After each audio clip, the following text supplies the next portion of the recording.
লন্ডনে বিএনপির ভারপ্রাপ্ত চেয়ারম্যান তারেক রহমানের সাথে প্রধান উপদেষ্টার আসন্ন বৈঠকের মাধ্যমে জনগণের গণতান্ত্রিক প্রত্যাশা পূরণ হবে বলে আশা প্রকাশ করেন বিএনপির জ্যেষ্ঠ যুগ্ম মহাসচিব রুহুল কবির রিজভী।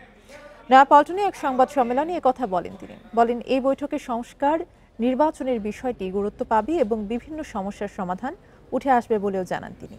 সম্প্রতি ভারতীয় বিএসএফ প্রতিদিনই বাংলাদেশে পুশিং করছে বলে অভিযোগ করে বলেন, বিষয়টি ভারতের একটি মাস্টার প্ল্যান যা বাংলাদেশের বিরুদ্ধে কাজ করছে। করোনা সংক্রমণ পরিস্থিতি নিয়েও উদ্বেগ প্রকাশ করেন বিএনপির এই নেতা। তিনি বলেন, সংক্রমণ বাড়লেও সরকার এখনো প্রান্তিক পর্যায়ে সঠিকভাবে সচেতনতা কার্যক্রম চালাতে পারছে না। তাই সরকারের উচিত আরও কার্যকর ভূমিকা পালন করা। বান্ডেল থাকলে প্রতি সেনমানিতে টাকা বাঁচবে। বিকাশ সেনমানি বান্ডেল কিনে জিতুন প্রতি লেনদেনে।